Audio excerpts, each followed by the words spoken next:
the other day this happened. So today I'm at work, at home, working from home, on my laptop, and I get the call. Hannah's broken down at this place. So I've come out to the car. It's my third trip out today. Tried to get it started, tried to jump it, rolling it down the hill. I've been out just now. Got the engine in bits. Not the engine, just the cam cover. I've taken off 50 million times. Suspecting that it's probably a part that I've dealt with before. I'm probably getting punished now for buying cheap parts. And this is what I reckon the problem is. The Valvetronic motor that adjusts the valve timing. This bit of thread here looks like it's jammed. It's wound out too far. You can see that the teeth of the gear here aren't in line with the thread. And I think the thread has wound out too far and now it's stuck. And I've undone these two nuts, but this will not budge, so I've somehow got to get this out, and that is not going to be pretty, I don't think. I believe you're supposed to be able to unwind this with an Allen key manually. I don't know if it's supposed to be that end or that end, but because I bought a cheap one, there's no Allen key hole to do that, so I'm going to try mole grips on there to unwind it. I might try sawing that off, don't know how hard that's going to be, or I'm just going to have to give it a bash with a hammer and chisel. So I've had some luck with the mole grips and I've unjammed it. You can see there that they move it and now the thing's loose. So I'm going to wind it back and put it back together, put the cam cover on, and hopefully that's good enough to get me home. Fingers crossed.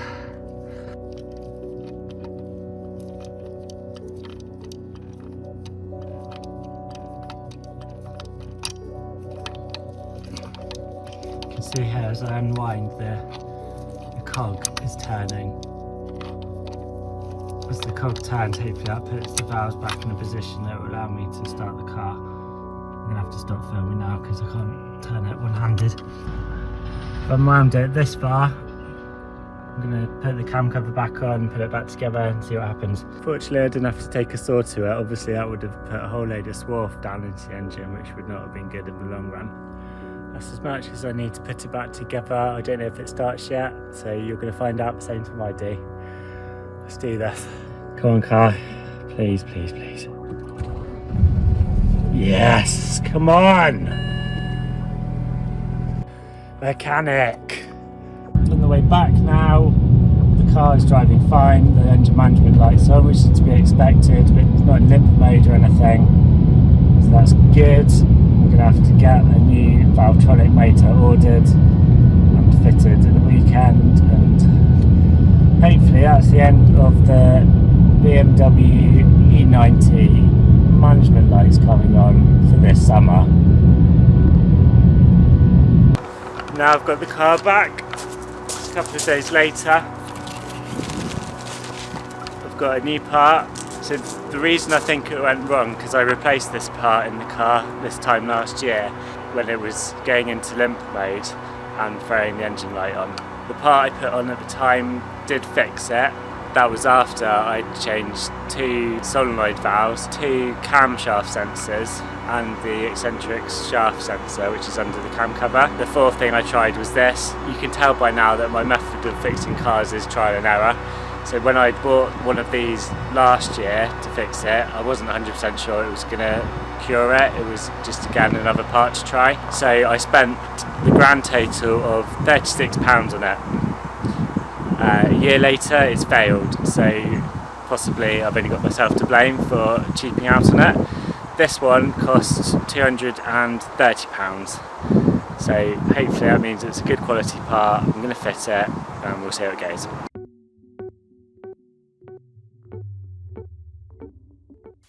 Fast forwarding through getting the cam cover off, see the link in the top right hand corner for more detail where I did this in the previous video. Though I would draw your attention to how I've swung the wiring loom around the front of the engine this time, as mentioned in the last video.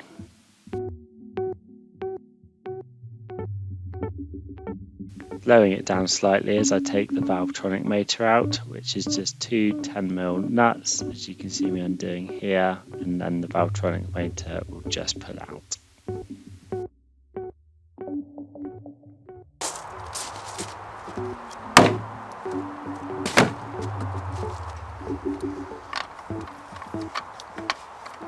Back in with the new Valvetronic motor and just giving the thread a bit of a twist, wind it into the gear so I can put the two 10mm nuts on here.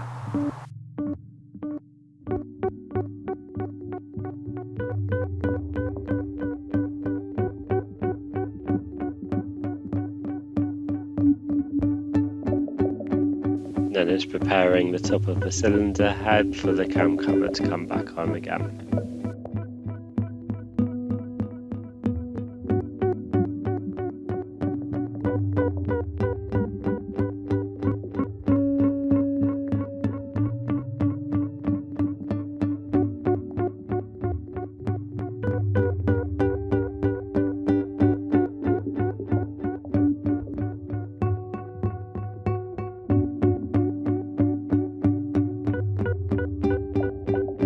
Okay, so the Valvetronic motor is now fitted.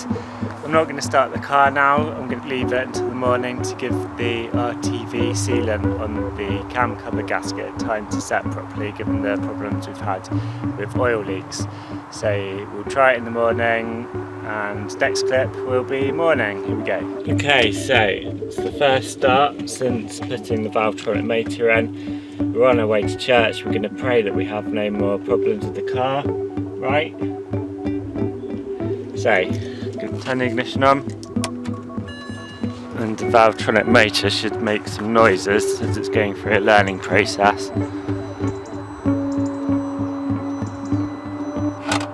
can hear it whirring. So, start the engine. The car engine, Riley.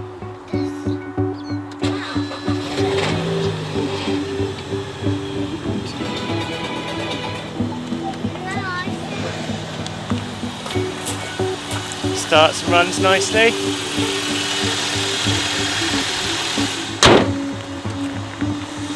Let's give it a road test. Clear the codes first. So the codes we had were that one, which is because the Valvetronic motor was unplugged whilst I was driving it. That's the oil level sensor one, so there's still issues with that. That's the one that's always there. And I think that was one that was coming up when the Valvetronic motor was jammed. Let's clear all of those.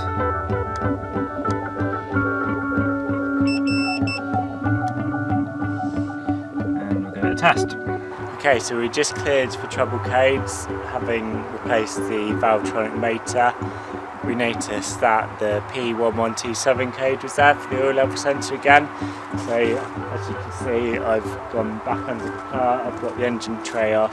Oil leak is still evident, as you can see from the wetness on top of the under tray. I've just spent the last hour or so cleaning the engine to try and make it as dry as possible so I can run it for a bit, or Hannah can drive it for a bit, and then I'll go back under and hopefully I'll be able to see where the leak is coming from. I'll show you what it looks like at the moment and where I think it might be coming from. So it may not look totally spotless to you, but this area here was really greased up, and now you can see some metal, so that's good. Even down, all of this was greased up. It's not perfect, but it's a lot better than it was, and hopefully good enough that I should be able to see if there is any wet oil on it in the future. So that was the case all along here, top of the steering rack, it's a lot cleaner, and on these power steering pipes. It's underneath the car here, so this is the sump. I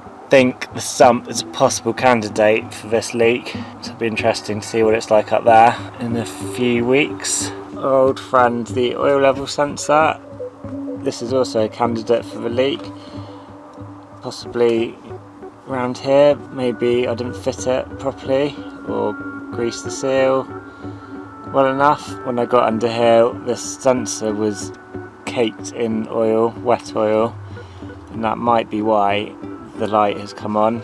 Well, the trouble code has been set, P1127. In the previous clips where I took this apart, gave the plug a clean and greased it, it was wet then as well, and since I've done that, the light stayed off for quite a few weeks. So it may be that all it is just oil getting in the plug, so possibly by fixing the leak it will fix the oil level sensor problem as well. Might be wishful thinking. And then down here we've got the other side of the sump, which was also all greased up, so giving that a good clean. So it's looking a lot nicer under here now, for now anyway, so we'll have to monitor it and hopefully get to the bottom of this leak once and for all. Okay, so it's been 1 week since I cleaned up the engine tray, cleaned the engine. It actually only took a couple of days before oil started forming as a puddle on top of the ender tray. I've been able to identify where the leak's coming from, and it's the gaskets that seal the oil filter housing to oil cooler and the engine, which I'll show you now. This is the top of the oil filter and this is the housing. We can see down here how wet that is, and going down there as well, and that's caused the puddle to form again down there. So we've got these two seals, genuine BMW, no messing around with cheap parts this time. One of these will go between the oil filter housing and the oil cooler there, and one will go under there where the oil filter housing meets the rest of the engine. So I've also had the oil light come on for the oil level sensor again.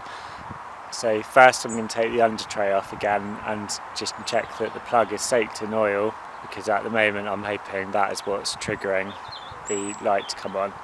So hopefully if I fix the oil filter housing leak, oil won't be dripping down to the bottom of the engine anymore, it won't soak the level sensor plug, and it will sort that problem. Engine tray's off. You can see here we've got a puddle of oil there in the middle. So this is the back of the tray as we're looking at it. So passenger side, driver's side. The oil filter housing is on this side, which does provide further evidence that it's the oil filter housing that's leaking and dripping down to probably the front of the tray down there, and then making its way to the back of the tray. Let's have a look at the level sensor. Here's the level sensor, and a minute ago in this video this was all cleaned up and dry. It's now totally wet again. Now you can see all the oil. Otherwise under here it's stayed pretty dry where I cleaned up just now / last weekend, except for at the back here. This I think is coming from the cam cover gasket, which for some reason I just really seem to struggle with sealing that up.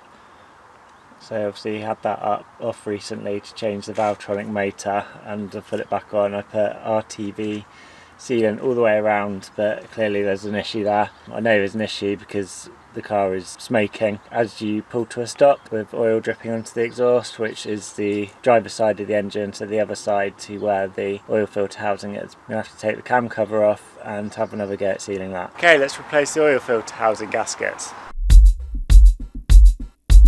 Now I've got the engine cover off, I've got access to the oil filter housing. From watching YouTube video, I understand if I loosen the oil filter as if I was going to replace it, that will allow the oil to drain into the engine, reducing the amount of mess that I'm about to make.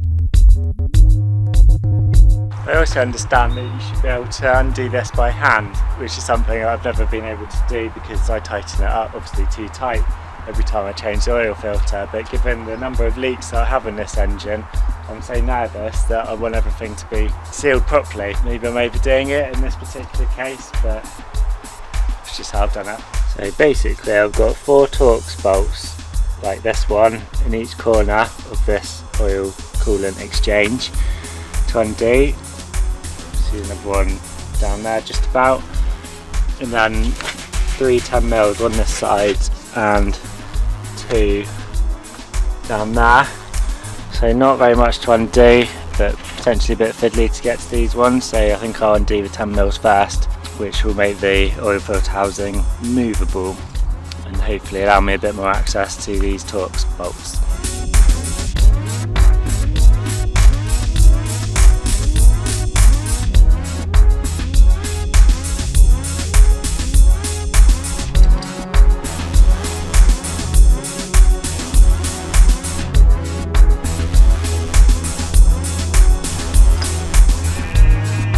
Right, so the oil filter housing is off, and I think we can now see the path that the oil leak is taking. There we go, so there's a puddle down there, and then it's making its way all the way down, down, down, down. The bottom of the engine where it's finding the top of the under tray and the oil level sensor. So the expectation is that when I take these old gaskets out, that they're going to be really hard and brittle and probably break up. There we go. It's really tough to get out, and it's just snapping when it does. It shows how brittle it has gone.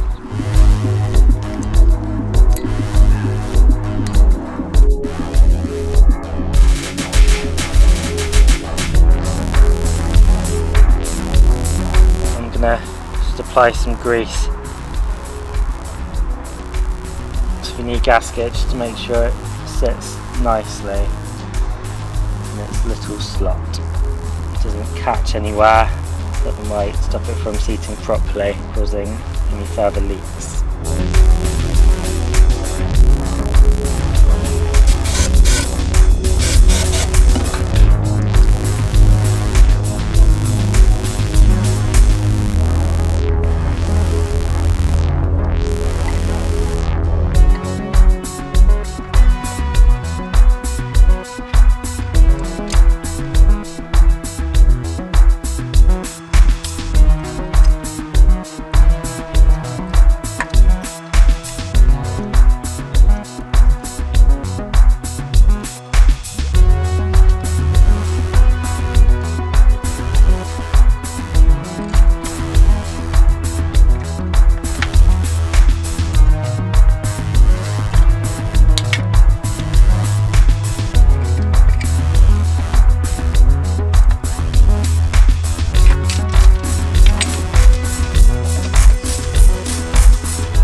Tight.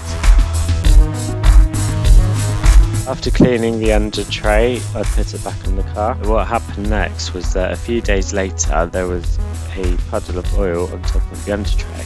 So I got the under tray off, got back onto the car, and was presented with the oil level sensor covered in oil again. I noticed that by releasing a bit of compressed air onto the sensor, it was very clear, as you can see here, that the oil was leaking through the middle of the sensor. So that footage is demonstrating that the oil level sensor itself is actually causing the leak. So again, I've been caught out by buying cheap parts off eBay. Got to stop doing that. I'm now going to have a look at the old level sensor that I took off, get a BMW part number, have a Google for that and see what price I can get. Whilst I'm waiting on the new level sensor to arrive, I'm going to do the cam cover gasket again. I can feel the wetness is down this corner here, so I'll have to pay special attention to that as I put it back together and seal it up. Just taking the cover off. It might be that oil's just dropped down there as I've taken it off, but it looks like the gasket has failed there. That is where I thought it was leaking. You can see on this one there's no oil there, so it looks like the seal held there, as there and there. Right, I want you all to see that I've cleaned all of this up, and this is the sealant applied. I haven't gone round the top there because it never leaks from there, but you can see the offending area where I've gone round. Gone over there, around there, there, around there, and up there. And this is the cam cover plunked on top. Let's skip to the good bit, and that's the cam cover on with the bolts tightened down. Please, please, please don't leak this time. Hopefully within the next few days I can get a new sensor and put this to bed. So after that discovery of the oil level sensor leaking, I've been in touch with the person that I bought the level sensor for. I could send it back to them, obviously at my cost, and give them £5 so they could then return a new one to me. Given that sensor cost £35, to pay another £10 in postage for a low quality part didn't seem that satisfactory. I rang the BMW dealer and a new sensor cost £200, which is more than any of the other ones on eBay. So I've opted to go for a genuine one but a second-hand one. So this cost £22 and it's just arrived today. So I'm going to change that and fingers crossed that does the job for another £22 rather than either spending £10 to get a new sensor the same as what I've already got, or £200 for a new genuine one. Also today, further to fitting the Sony stereo, we had the issue of the head unit turning on but then straight off again. Stereo turns on and turns off straight away. We press the on button, we'll do the same,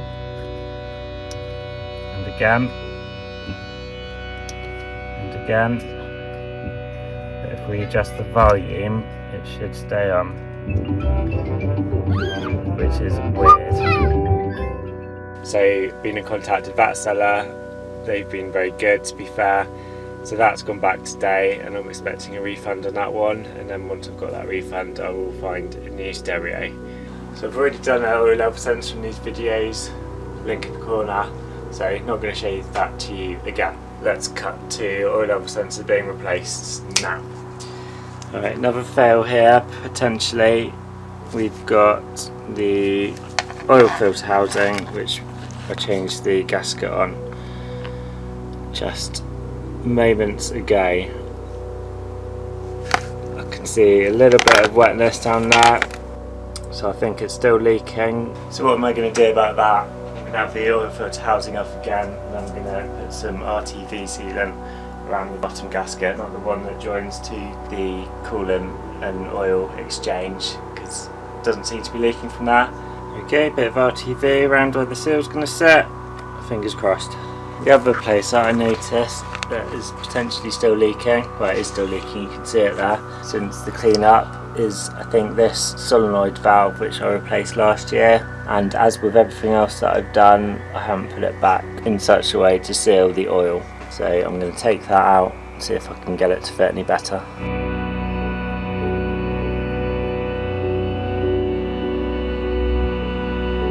Unfortunately, all this messing around with rubbish eBay parts is not new to me.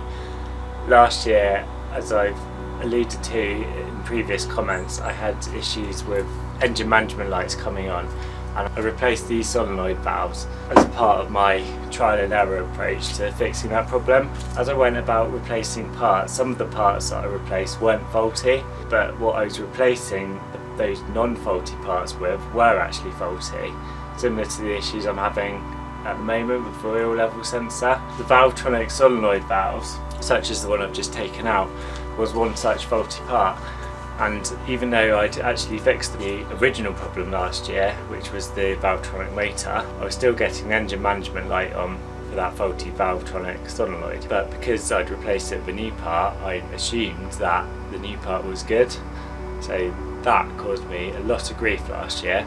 Anyway, subsequent to fixing the problem, I sent the faulty solenoid valve back to the supplier and got a replacement, which was this one. Because I'd fixed the problem, I never actually fitted the replacement. So what I'm going to do now is, having taken the one out which is leaking, which was actually one of the original BMW solenoid valve, just taking that one out, so I'm going to replace it with the new one which I never got to fit.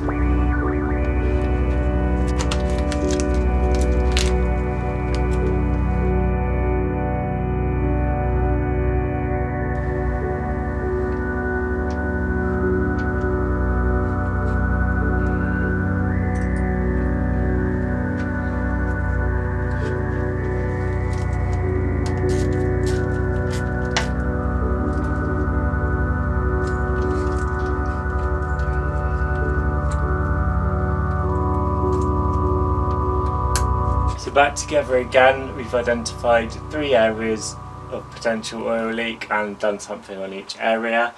I unfortunately have some bad news to share. You may recognise this as where the Astra is normally parked. Let's take a look at this. You may recognise this colour blue as the blue of the Astra. What could possibly have happened here? Hannah happened. Let's take a closer look.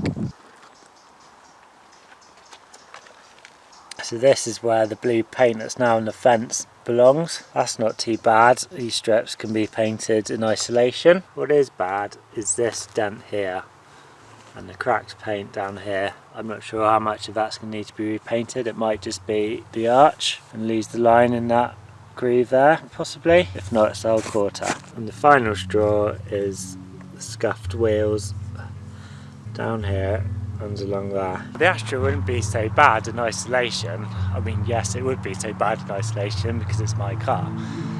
But literally a month before that, this happened.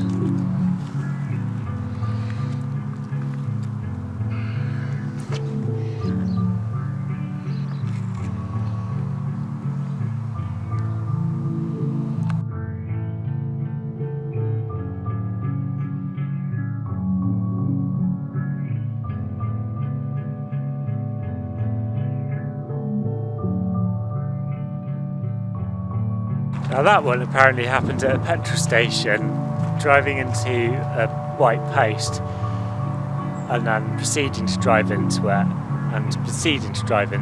whilst it dragged down the car. Basically exactly the same incident as what happened with the Astra. I've since tried to explain to Hannah how a car's steering works, so fingers crossed we don't have any more of those, but right now we've got 2 accident damaged cars. As I wallow in my self-pity, suddenly the words of Rocky come into my head. It ain't about how hard you hit. It's about how hard you can get hit and keep moving forward. How much you can take and keep moving forward. That's how winning is done. So what have I done? I've picked myself up and I've got to win. Looking down onto the top of the under tray, it's dry. Hooray! And we've got no leaks coming from anywhere else. There's been no oil smells from the car. It's been some weeks since I did all that work, possibly even a month, which is long enough to know that it's all good. We've also fitted the new stereo. Check this out. Been to Halfords and I've bought from their measly selection of head units and I've come home with this JVC one. Everything plugs in the same as the previous head units I've installed, except to get the steering controls on this one I've got this blue and yellow wire with a sticker remote control on it for the JVC ISA connector, which will connect to this key 1 wire from the kit that I purchased to keep the steering controls working. At this point I'd like to give credit to the people that I purchased the wiring kit from. It cost £140. Their customer service has been very good. They've been very helpful in helping me through all of this. So they are Dynamic Sounds and I will put their link in the description. And there we go. Quite a journey, but now we have a stereo fully functioning in Hannah's car. So on that note, let's take the win and end the video. See you later.